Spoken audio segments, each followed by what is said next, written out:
Permettez-moi encore une fois que cet après-midi, je sois encore focalisé sur le serviteur de Dieu. Notre texte de base, et ici c'est Dieu qui parle, il dit mon serviteur. Mon serviteur à moi. Ce serviteur-là, il prospérera, il montera, il s'élèvera bien haut. Toi qui me suis, je veux que tu puisses avoir tes apaisements. Quel que soit ce que tu vis, quel que soit ce que tu traverses, quel que soit ce que tu manques, ce que tu n'as pas encore touché, ce que tu n'as pas encore expérimenté, je veux que tu puisses avoir tes apaisements. Parce que celui qui parle ici, ce n'est pas un homme. Celui qui parle ici, c'est Dieu. Et ce qui est formidable, il n'a pas dit mon serviteur tel. Sinon on serait exclu. Ah oui? Ah oui? S'il avait dit seulement mon serviteur Moïse prospérera, il s'élèvera bien haut, en quoi cela allait nous concerner dans cette convention? Mais ici il dit mon serviteur. Mon serviteur. Il suffit seulement que tu sois appelé par lui, son serviteur, et que tu sois à l'aise. Et que tu sois tranquille. Et que tu ne t'agites pas. Que tu ne laisses pas le diable t'embrouiller. Ou qui que ce soit te terroriser. Mais que tu comprennes. Du fait seulement que lui m'appelle mon serviteur. Donc, la suite ne sera que logique. C'est comme ça, je proclame sur quelqu'un ici, tu ne resteras jamais le même. Tu ne resteras jamais au même niveau. Il y a des choses incroyables que Dieu a déjà prévues pour toi. Tu es même en train d'entrer dans ces choses-là, des choses extraordinaires. Est-ce que tu me donnes un grand amen? Est-ce que tu peux encore exagérer? Est-ce que quelqu'un peut exagérer? C'est la convention. C'est la convention d'excellence. Alléluia!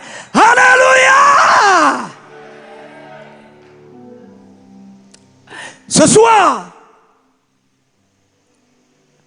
j'aimerais assez que, parce qu'il s'agit de toi, que tu permettes à Dieu de fixer deux choses avec toi. Deux choses. Ici, ça ne sera pas toi de fixer avec Dieu, mais ici, je veux à ce que tu permettes à Dieu de fixer dans ta vie deux choses. Deux choses. Deux choses.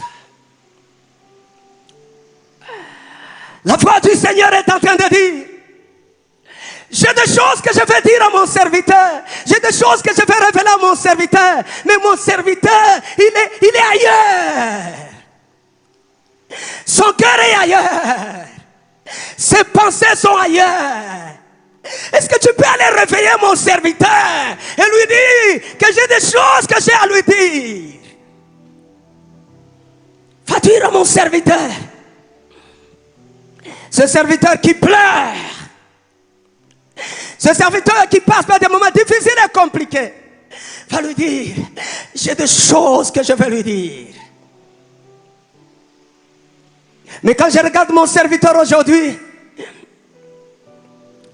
il est préoccupé par autre chose.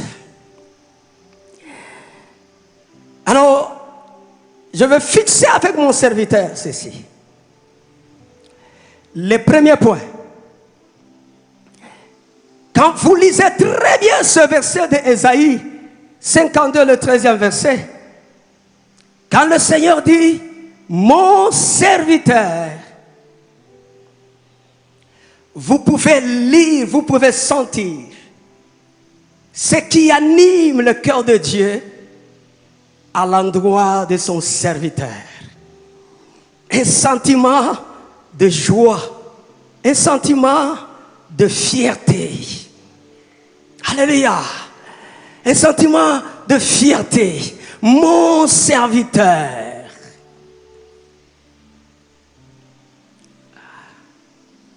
Le premier point que Dieu veut fixer avec toi, écoute, celui que Dieu appelle son serviteur, il est appelé à plaire à Dieu et non aux hommes.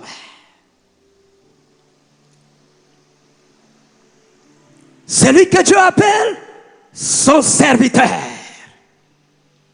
Si Dieu t'appelle son serviteur, j'aimerais assez que tu ouvres ton cœur et tes oreilles et que ton esprit soit ouvert pour recevoir cette parole. Parce que Dieu veut fixer cette histoire avec toi. Tu es appelé tous les jours de ta vie à plaire à Dieu. Je peux même aller très loin. Tu as cette obligation en tant que serviteur de Dieu. Plaire à Dieu.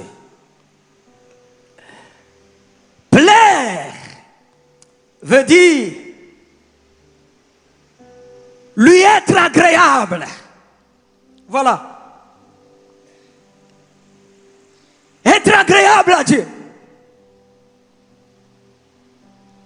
Tu te lèves, tu es agréable à Dieu. Tu marches, agréable à Dieu. Tu dors, agréable à Dieu.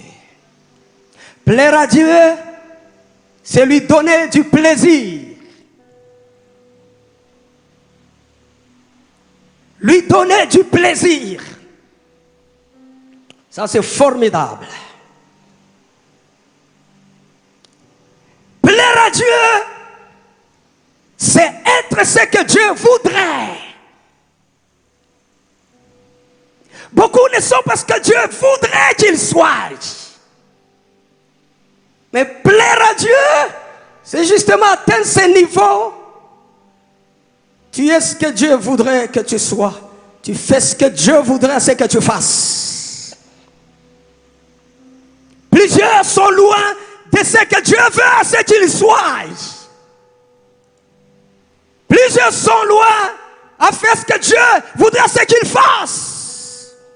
Tu peux faire des choses, mais sans faire ce que Dieu voudrait. Tu peux être tout ce que tu veux, sans être ce que Dieu veut que tu puisses être.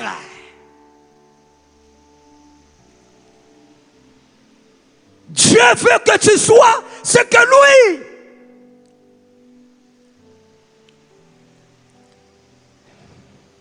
veut que tu puisses être.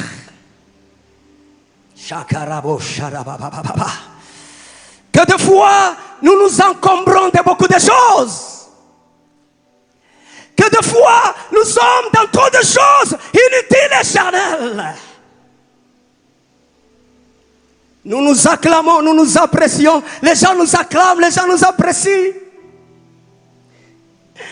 Mais nous n'avons même pas ce bon sentiment de rentrer auprès de Dieu et lui poser la question de savoir, Seigneur, est-ce que je t'ai été agréable? Ce que j'ai dit, est-ce que c'est ce que tu avais désiré que je dise? Est-ce que ce que je fais, oh roi de gloire, Seigneur de l'univers, est-ce que c'est ça, papa? Nous n'avons plus ces sentiments. Nous clôturons des journées à nous apprécier nous-mêmes. Nous clôturons des journées sous des acclamations des gens. Nous clôturons des journées alors que Dieu est en train de dire, moi je n'ai pas encore clôturé la journée avec toi. Est-ce que tu peux me donner l'occasion, moi aussi, de clôturer la journée avec toi? Oh mon Dieu, fais-nous grâce. Alléluia.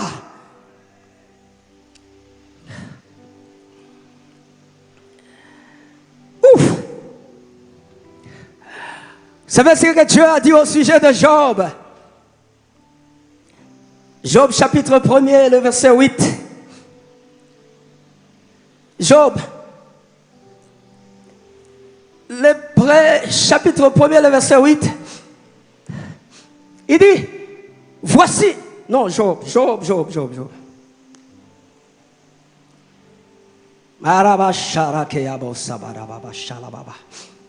En tout cas, si les parler en langue te dérange, je vais te demander de m'excuser.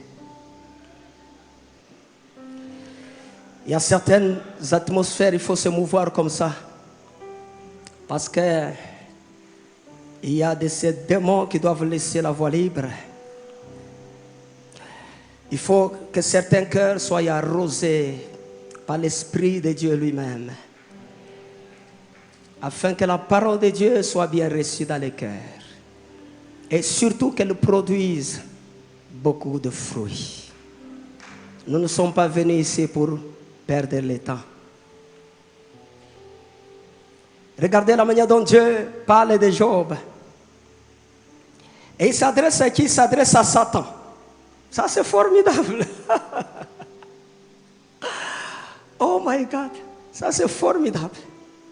Il s'adresse à Satan, celui qu'on appelle l'accusateur de nos frères. Donc celui qui a toujours quelque chose à accuser. Et c'est à ce Satan que Dieu va dire, est-ce que tu as vu, est-ce que tu as remarqué mon serviteur?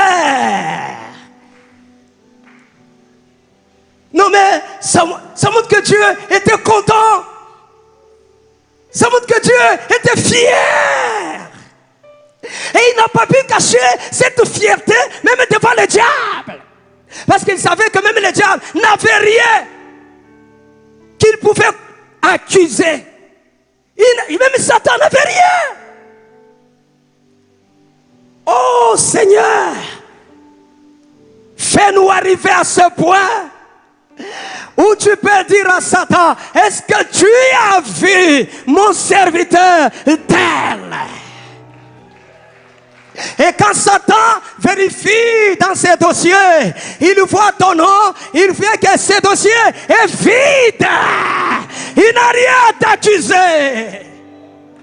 Donne-moi un grand amen. Donne-moi un grand amen. Est-ce que tu peux exagérer en disant Amen, Amen, Amen, Amen, Amen? Jésus a dit, le prince de ce monde vient et il n'a rien de lui à moi. Oh, toi qui m'écoutes, j'aimerais te dire, s'il y a une bataille que tu peux faire, que cette bataille consiste à ce que le diable n'ait rien de lui en toi. Raboshakaya Baba, ne bats pas pour qu'on te connaisse, ne te bats pas pour que tu aies un grand nom, pas toi, pour que Satan ne dise pas, j'ai telle chose dans celui-là que tu appelles ton serviteur, j'ai quelque chose de moi dans celui-là que tu appelles ton serviteur, pas toi. Nous avons une génération aujourd'hui faible. Parce qu'elle se voit, elle se bat pour devenir quelque chose devant les hommes. Mais elle ne se bat pas pour devenir quelque chose devant Dieu. Est-ce que tu me donnes un grand amen? Est-ce que tu peux exagérer? Ainsi parle l'Éternel. Dis à mon serviteur, pourquoi il se bat pour devenir quelque chose devant les hommes? Dis-lui qu'il se batte pour qu'il devienne quelque chose devant moi. Et ce que je veux, c'est qu'il mène une vie qui me plaît. Est-ce que tu peux donner à Dieu une occasion d'exprimer sa fierté? Est-ce que tu peux donner à Dieu l'occasion d'exprimer sa fierté devant le diable qui est son ennemi? Shakarabo sharabababa. Est-ce que tu peux donner l'occasion à Dieu de dire, même si tu as touché les autres, mais au moins je t'aime. Aïe aïe aïe aïe. Kara sharia baba. Ya rachata laba baba. Et regardez encore la fierté que Dieu a quand son fils sort des eaux de baptême. Il n'avait pas encore commencé à prêcher. Il n'avait pas encore commencé à opérer des miracles. Il n'avait pas encore commencé à ressusciter les morts. Mais Dieu s'exclame, ah, celui-ci est mon fils bien-aimé, en qui j'ai mis toute mon affection. Mon Dieu, qu'est-ce qui se passe? Qu'est-ce qui se passe? Tu l'apprécies avant la chair. Tu l'apprécies avec une chasse des démons. Qu'est-ce que cela veut dire? Qu'est-ce que cela veut dire? Écoutez mes amis, et la chair, c'est pas l'endroit pour se faire apprécier. Je crois que tu allais me donner un grand amen. Et la prédication, ce n'est pas un moyen pour te faire apprécier. Exagère encore. Je dis exagère. Non, ça c'est obligé. Exagère. L'exercice des dons, c'est pas un moyen pour se faire apprécier. Mon Dieu guérit cette génération. Mon Dieu guérit cette génération. Aïe, donne-moi un grand amen. Est-ce que tu me donnes la main, l'enfant? L'exercice des dons, c'est pas un moyen pour se faire apprécier.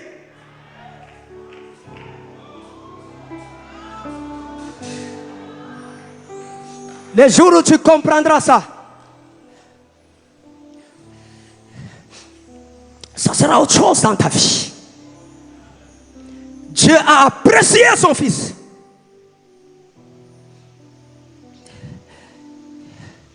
Il sort des eaux de baptême. Dieu l'apprécie. Parle avec fierté. Oh Seigneur, que je te donne aussi l'occasion, même une fois, avant que je ne quitte cette terre. L'occasion où tu es fier. Fier. Fier. Fier. Est-ce que tu peux être aussi fier de moi? Oh my God. Oh my God. Écoutez ce que la Bible dit au sujet de Jésus.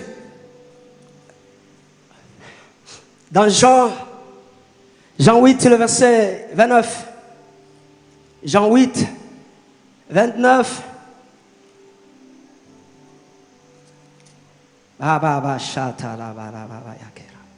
Ouf.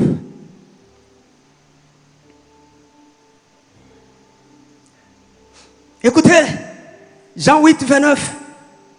Celui qui m'a envoyé est avec moi. Le Père ne m'a pas laissé seul. Parce que je fais toujours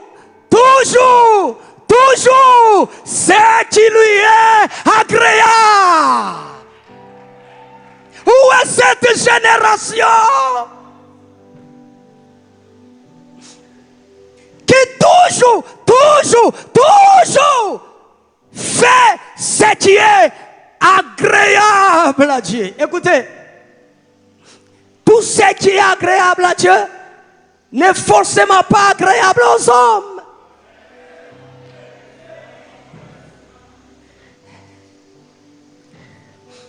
Les hommes peuvent désapprécier ça, mais aussi longtemps que cela est agréable à Dieu, fais-le, force dans ça, même si les gens te traitent de n'importe quoi, mais toi, comme Jésus, toujours.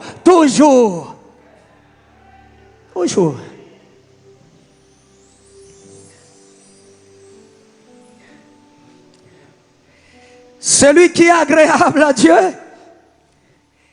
Sa vie, c'est une offrande de bonne odeur.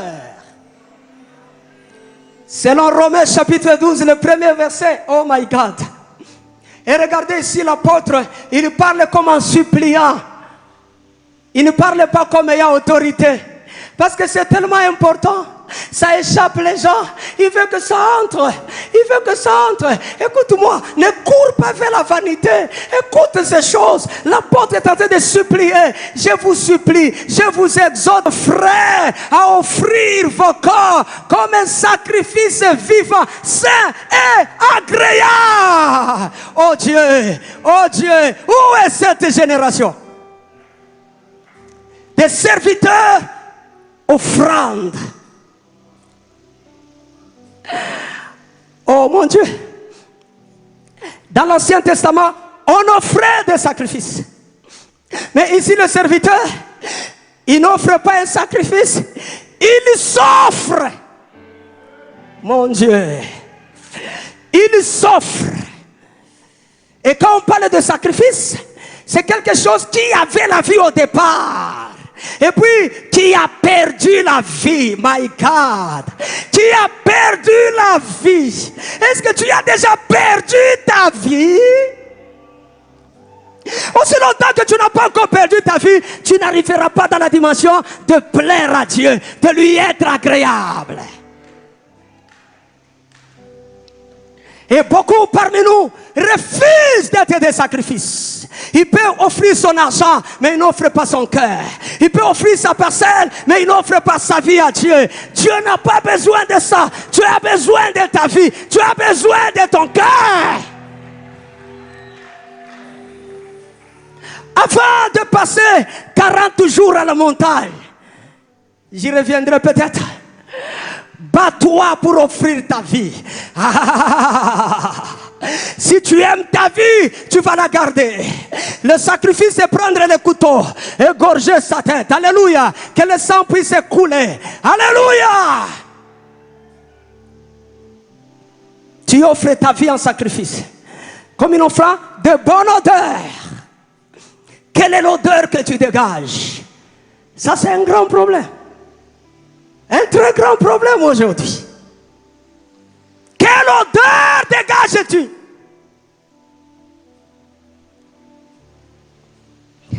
Est-ce que tu sais que même la prédication, ça a une odeur? Même les enseignements ont une odeur. Est-ce que tu sais ça? Tu peux prêcher. Je ne te dis pas de ne pas prêcher. Prêche quand tu as l'occasion. Fais-le très bien. Fais-le de façon excellente. Saute même sur les chaises comme on a appris. Nous, quand on était jeunes, quand ça nous prenait, l'apôtre est là, on pouvait sauter sur les bancs. Je vous dis la vérité. Même maintenant, là, s'il m'autorise, je peux commencer à sauter sur les bancs. Mais comme c'est la convention d'excellence. Mais vous savez, l'excellence, il y a aussi l'excellence en sautant, hein? Ah oui. Ah oui. Il y a aussi une excellence en sautant. Je peux sauter sur toi là. Et c'est comme la porte, la pierre qui était sur le sépulcre qui se déplace. Et tu sors. C'est formidable. Ce n'était qu'une parenthèse. Il faut dégager une odeur de... Oh my God. Une bonne odeur, mon Dieu. Mon Dieu, mon Dieu, mon Dieu, mon Dieu. Quelle odeur tu dégages? Peut-être c'est une odeur qui plaît aux gens, mais est-ce que cette odeur aussi plaît à Dieu? Est-ce que ton odeur plaît à Dieu? Il y a des gens, leur odeur ne se limite qu'à dans leur coin, là, dans leur maison. C'est là où il y a l'odeur. Mais leur odeur ne sort pas. Il faut que ton odeur sorte jusqu'à parvenir au trône de la grâce de Dieu.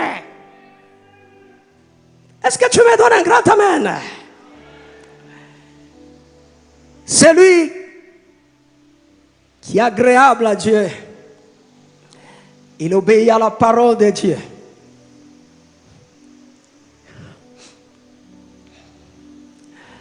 Écoutez, cette parole, elle ne nous a pas été donnée dans le but premier de la prêcher. Oui, oui. La Bible que tu as, tu ne l'as pas dans le but premier de la prêcher aux autres. Je croyais que tu allais me donner un grand amen. La Bible que tu as là, Dieu te l'a donnée afin que tu la vives. Oh Jésus. Oh Jésus. Où est la génération qui vit la parole de Dieu? Où est la génération qui vit la parole, qui ont compassion? Ce livre, non seulement ce livre, cette parole, qui est la vie, la vérité. Où est cette génération qui s'approprie cette parole pour la mettre en pratique tous les jours de leur vie? La génération d'aujourd'hui, c'est de faire des recherches en grec, en hébreu, pour épater les gens. Pour faire des démons. Oh, écoutez, la première démonstration, c'est pas la chair. La première démonstration, c'est la capacité que tu as d'obéir, de pratiquer la parole de Dieu dans ta vie. Bon, écoutez. Parce qu'il ne me reste que... Je peux voir l'horloge. 31 minutes. Les autres 30 minutes, ça sera pour le deuxième point. Celui qui est agréable à Dieu, il fait la volonté de Dieu. Il marche dans les voies de Dieu, pas dans les voies des hommes. Il y a des gens qui ont cessé de marcher dans les voies de Dieu pour commencer à marcher dans les voies des hommes.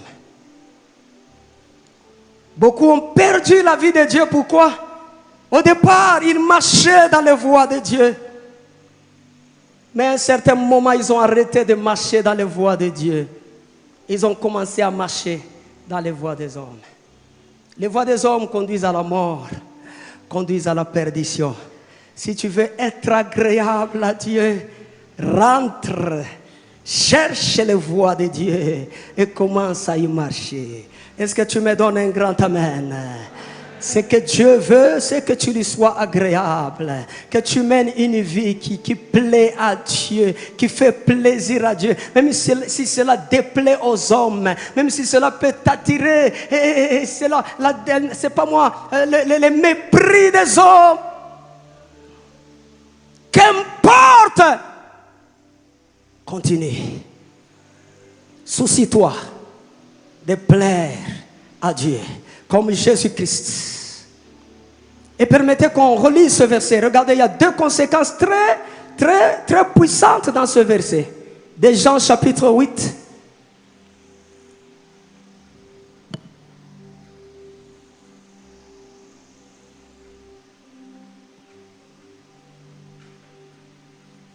Le verset 29. Celui qui m'a envoyé est avec moi. Le Père ne m'a pas laissé. Parce que je fais toujours ce qui lui est agréable. Deux conséquences importantes.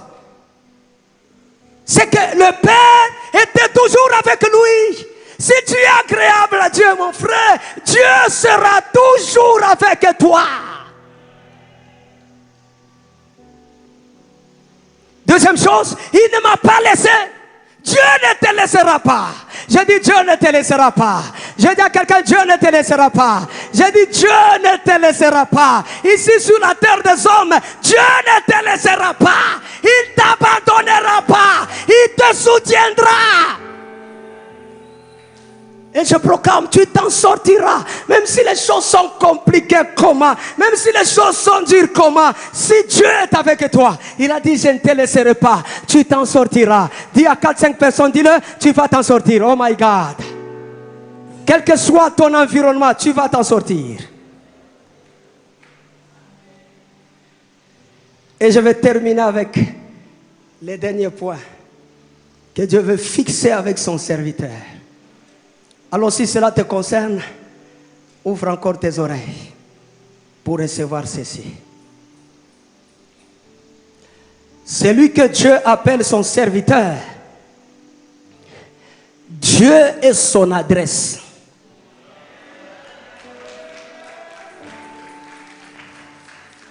Dieu est son adresse.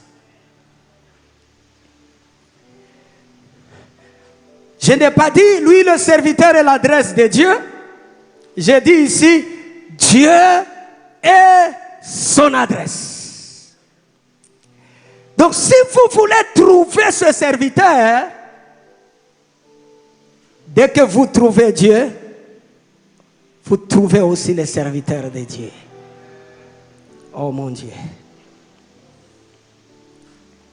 Dieu est en train de me dire que je dise à quelqu'un, dis à mon serviteur, il a perdu son adresse.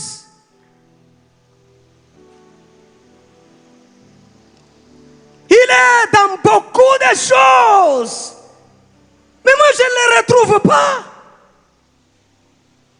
Il est dans beaucoup de choses. Mais je ne les retrouve pas.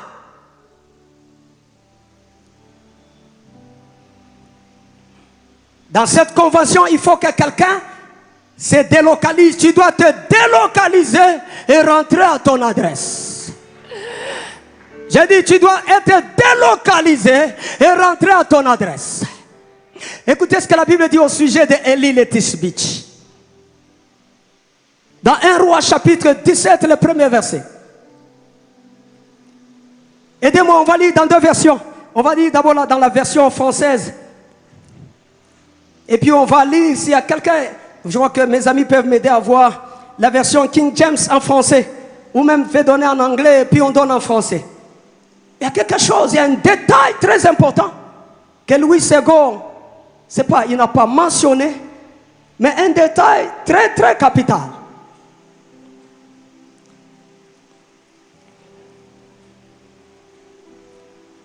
Un roi, chapitre 17.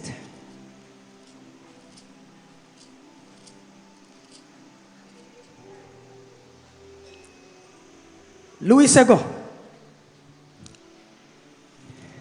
Élie le Tishbite, l'un des habitants de Galade, dit à Akab, l'Éternel est vivant, le Dieu d'Israël, dont je suis le serviteur. Il n'y aura ces années-ci ni rosée ni pluie, sinon à ma parole. Louis II dit, l'Éternel est vivant, le Dieu d'Israël, dont je suis le serviteur. Mais King James donne un détail. On peut voir la version King James?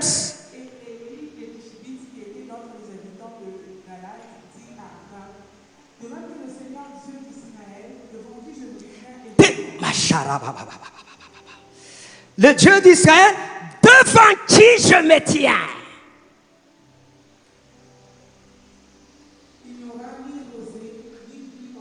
Mais si, seulement selon ma parole. Quelle façon de se présenter. Je ne me tiens pas devant les hommes.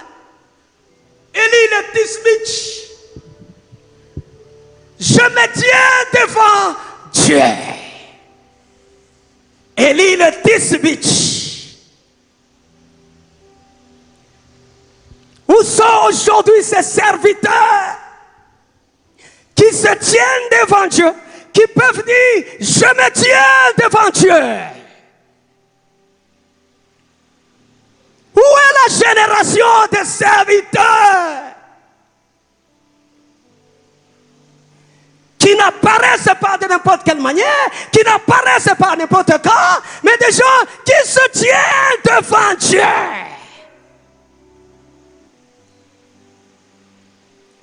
J'aimerais te donner un conseil. N'aie pas le souci d'apparaître. N'aie pas le souci de te montrer. Bats-toi seulement. Apprends à te tenir devant Dieu. Est-ce que tu m'entends? Donne-moi un grand amen. Donne-moi encore un grand amen. Donne-moi un grand amen. Ta famille a besoin de gens qui se tiennent devant Dieu. Cette ville de Lubumbashi a besoin de gens qui se tiennent devant Dieu. Ma nation, le Congo, a besoin de gens qui se tiennent devant Dieu. La francophonie a besoin de gens qui se tiennent devant Dieu. Dieu veut fixer avec toi. Et il m'a dit, va dire à mon serviteur, je ne les retrouve plus devant moi. Je ne les retrouve plus devant moi. Je ne les retrouve plus devant moi. Écoutez mes amis. Quand vous vous tenez devant Dieu, vous vous exposez à la divinité.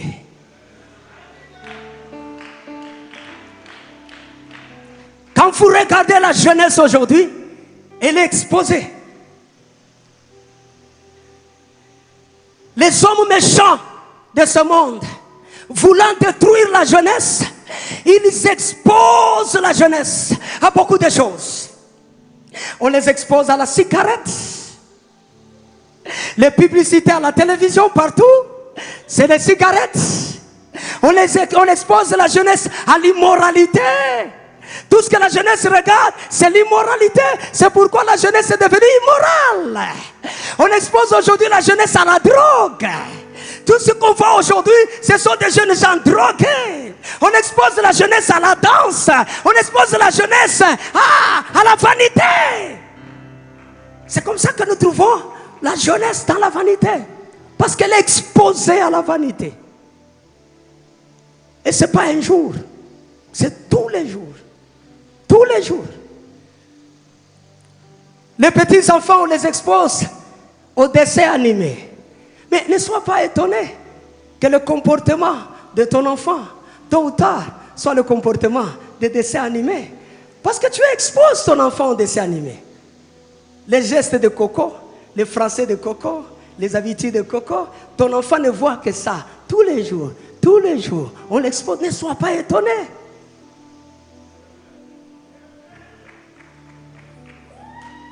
Où est cet homme de Dieu qui s'expose à la divinité de Dieu?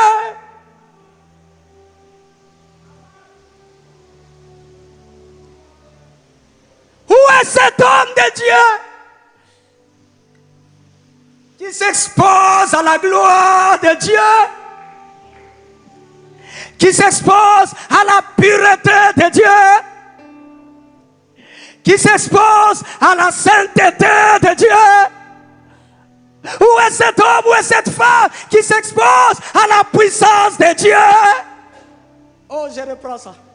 Maya Shalabari. Élie le Tisbitch. Tout le temps qu'il n'était pas révélé, il s'exposait à Dieu. Il s'exposait à la divinité de Dieu. Il s'exposait à la présence de Dieu. Il s'exposait à la pureté. Oh, ne perds pas ton temps. Est-ce que je peux dire à quelqu'un, ne perds pas ton temps. Ne perds pas ton temps dans les choses inutiles. Prends la résolution. Dieu est mon adresse. Je vais exposer mon âme. Je vais exposer mon esprit. Je vais exposer mes pensées à la divinité de Dieu. À la gloire de Dieu. Vous connaissez l'histoire de Moïse. Tellement qu'il était exposé à la présence de Dieu. Tellement qu'il était exposé à la gloire de Dieu. Pendant les 40 jours, il ne voyait que Dieu. Il ne voyait que la sainteté de Dieu. Il ne voyait que la gloire de Dieu. Et quand il est sorti, l'ambiance, il est descendu avec l'ambiance. Oh mon Dieu, où sont les gens qui descendent avec l'ambiance de Dieu? Où sont ces gens-là qui descendent avec l'ambiance de Dieu? Quand Moïse est descendu, il n'avait pas forcé, il n'avait pas bricolé. Ce n'était qu'une conséquence logique, parce qu'il s'était exposé à la gloire de Dieu. Et la gloire sur le visage de Moïse, c'était comme une peinture. Alléluia. Quand tu t'exposes à Dieu, Dieu peint son être dans ton âme. Je croyais que tu allais me donner un grand amen. Quand tu t'exposes à Dieu, Dieu peint ses caractères. Alléluia. Il peint ses caractères en toi. Est-ce que tu me donnes un grand amen? Dieu peint ce qui est à lui. Il le peint en toi. Il faut que tu exposes ton esprit à la façon d'agir de Dieu, à la façon de faire de Dieu. C'est comme ça que Jésus sur la terre, il a dit ceci: ce que je fais, c'est ce que j'ai vu mon Père faire. Est-ce que tu me donnes un grand amen? Quand vous lisez l'histoire de Jean-Baptiste, Jean-Baptiste, il a été envoyé de Dieu. Il n'a pas été envoyé par Dieu. Il a été envoyé de Dieu. Il est sorti de Dieu. Et vous savez ce qui est dit de Jésus? Permettez que je lise ce verset. Et je termine. Pendant que je termine encore une fois, je dis merci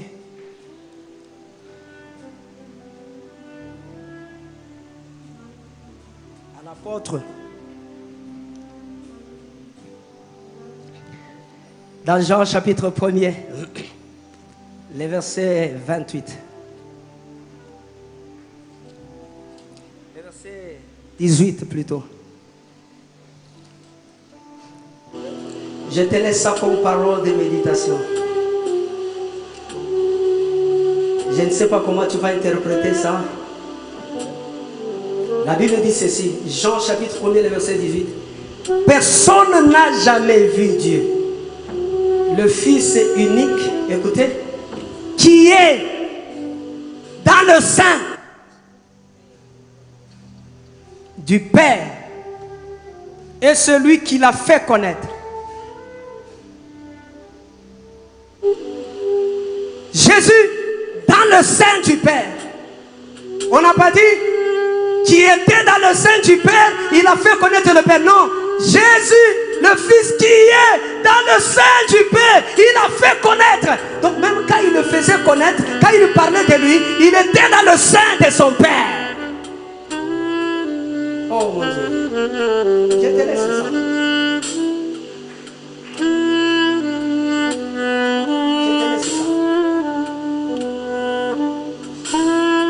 Un enfant qui est dans le sein de sa mère, il est dans quelle ambiance? C'est pas étonnant de voir tout ce que Jésus a fait. Dans le sein de son Père. Est-ce que les choses que nous sortons aujourd'hui, est-ce que nous les faisons sortir du sein de notre Père?